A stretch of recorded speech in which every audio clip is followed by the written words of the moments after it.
নেক সন্তান হলো ওই সন্তান যেই সন্তান পিতা মাতার সাথে ভালো আচরণ করে।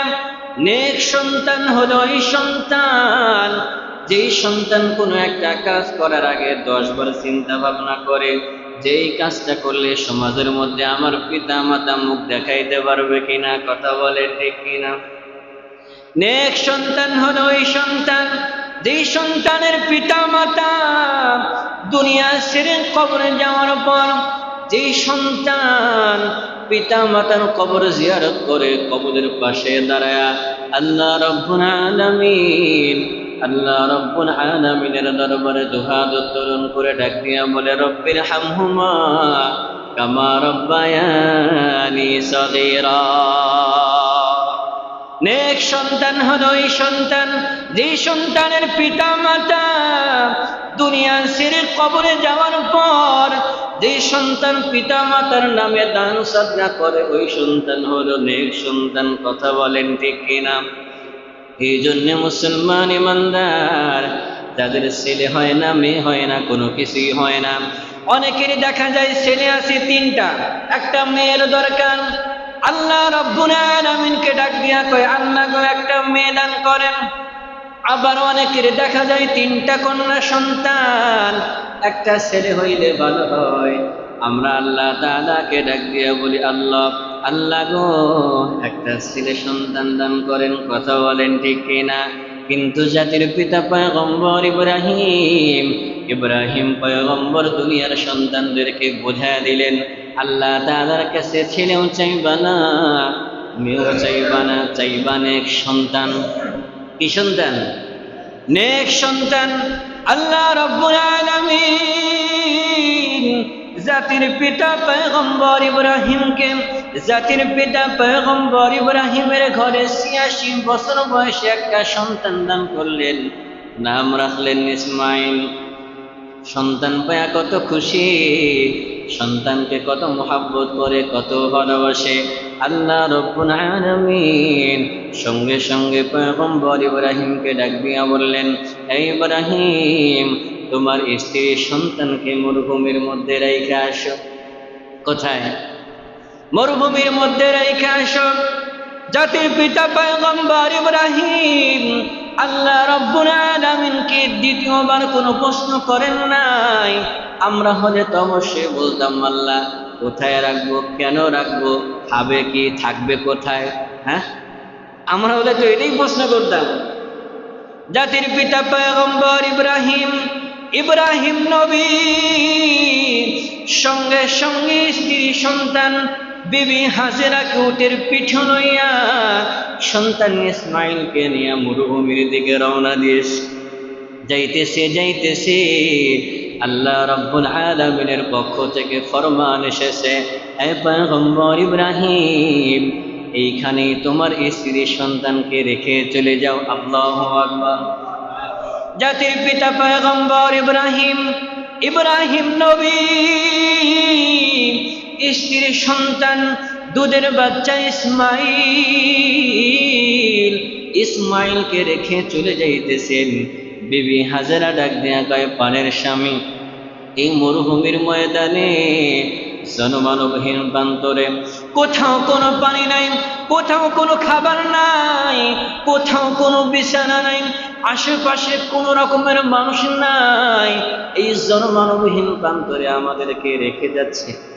ও প্রাণের স্বামী, কি জন্য রেখে যাচ্ছেন কিছুই তো বললেন না। দেখেন কেমন বিবি, কেমন স্বামী।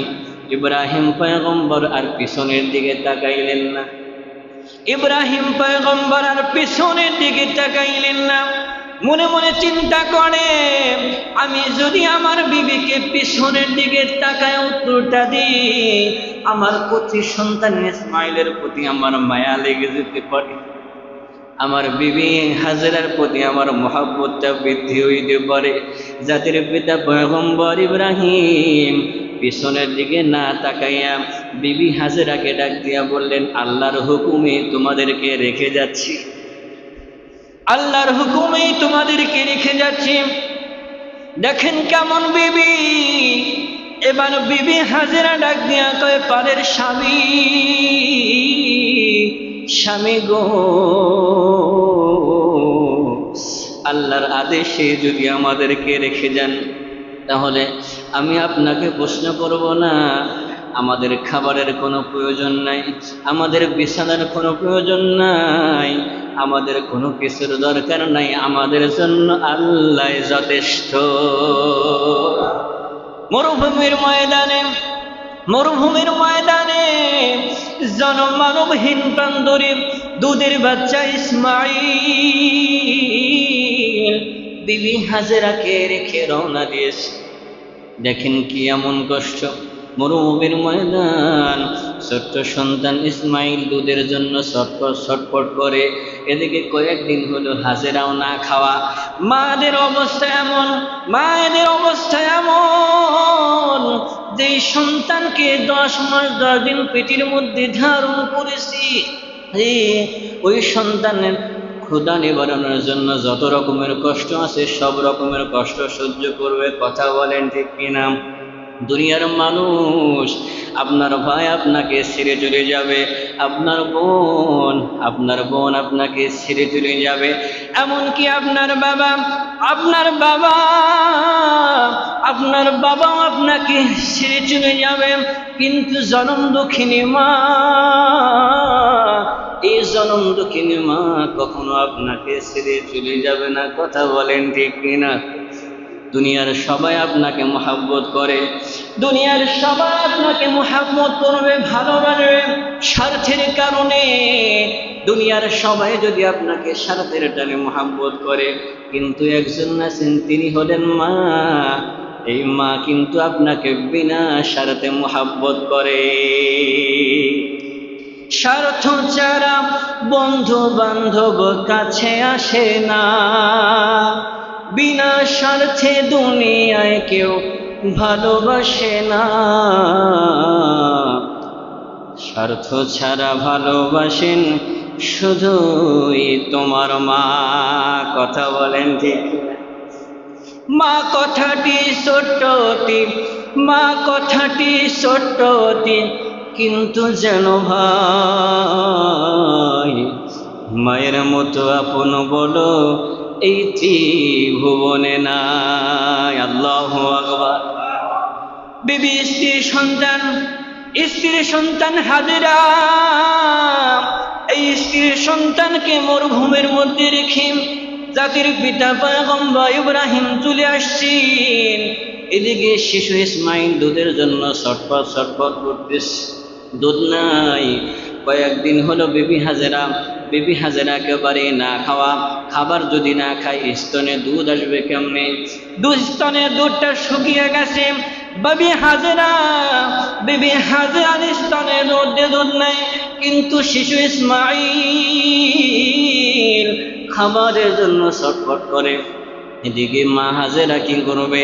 নিজের জিহ্বাটা শিশু ইসমাইলের মুখের মধ্যে দিয়ে দিছে, ইসমাইলের মুখের মধ্যে দিয়ে দিছে। এদিকে জিহ্বার মধ্যে যত পানি ছিল পানিটাও শুকিয়ে গেছে। শিশু ইসমাইল পানির জন্য ছটফট, খাবারের জন্য ছটফট। দেখবেন মরুভূমির ময়দানে প্রচন্ড রোদের মধ্যে দূর থেকে কিন্তু দেখা যায় যে বালি চিকচিক করে। এই বালি চিকচিক করার কারণে কিন্তু দূর থেকে মনে হয় পানি আসছে। কথা বলেন ঠিক কিনা? মা হাজেরা সন্তান ইসমাইলের কষ্ট আর সহ্য করতে পারলেন না। ওই দূর থেকে লক্ষ্য করে দেখলেন সাফায় পানি চিকচিক করতেছে, বালু চিকচিক করতেছে। দূর থেকে মনে হচ্ছে পানি আছে। সাফাই দৌড় দিলেন, কিন্তু যায় দেখলেন না পানি নাই। আবার সাফা থেকে লক্ষ্য করলেন মারোয়ার দিকে। সাফা মারোয়া এই দুইটা একটা পাহাড়ের নাম। কিসের নাম? এই দুই সাফা মারোয়া এটা হলো দুইটা পাহাড়ের নাম। বিবি হাজেরা, মা হাজেরা লক্ষ্য করে দেখলেন মারোয়ার দিকে, বাড়ি চিকচিক করে, দূর থেকে মনে হয় পানি দেখা যায়। আবার দৌড় দিলেন, না কোথাও কোনো পানি নাই। এভাবে সাফা মারোয়া দুই পাহাড়ের মধ্যবর্তী জায়গায় দৌড়াদৌড়ি করলেন। এই দৌড়াদৌড়িটা আল্লাহ তাআলার কাছে পছন্দ হয়ে গেলেন। আল্লাহ রাব্বুল আলামিন দুনিয়ার হাজিরদেরকে জানালেন, ও হাজির দল, মক্কা যাইবা, মদিনায় যাইবা, আমার যে হাজেরা সাফা মারওয়ায় দৌড়া দৌড়ি করেছে, এই মধ্যবর্তী জায়গার মধ্যে তোমরা যদি দৌড়া দৌড়ি না করো, আমি আল্লাহ রব্বুল আলামিন তোমাদের হজ কবুল করব না। কেমন কেমন রহমত, কেমন বরকত আল্লাহ রব্বুল আলামিন আমাদেরকে দান করেছেন। মা হাজেরা সন্তান ইসমাইলের জন্য পানির তালাশে বের হয়েছে, পানি নাই পানি নাই, কত কষ্ট ভরা ক্লান্ত হৃদয় নিয়ে আবার সন্তান ইসমাইলের কাছে চলে আসছে। মরুভূমির ময়দানে ছোট্ট সন্তান ইসমাইল মরুভূমির ময়দানে বালুর উপরে শোয়া দুই হাত পাও নাড়াচাড়া করতেছে, নাড়াচাড়া করতেছে, আল্লাহু আকবার, নাড়াচাড়া করতেছে।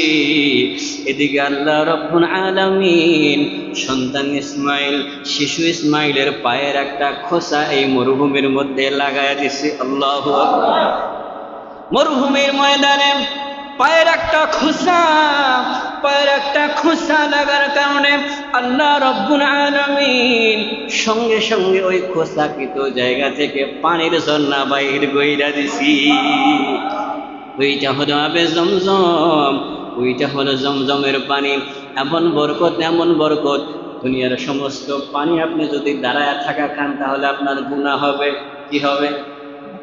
অন্যান্য পানি দাঁড়ায় থাকা গেলে কি হয়? গুনাহ হবে। অন্যান্য পানি আপনি দাঁড়ায় থাকা পান করবেন, আপনার কিডনিতে এফেক্ট করবে। পানি খাওয়ার কিছু সুন্নত নিয়ম আছে, তরিকা আছে।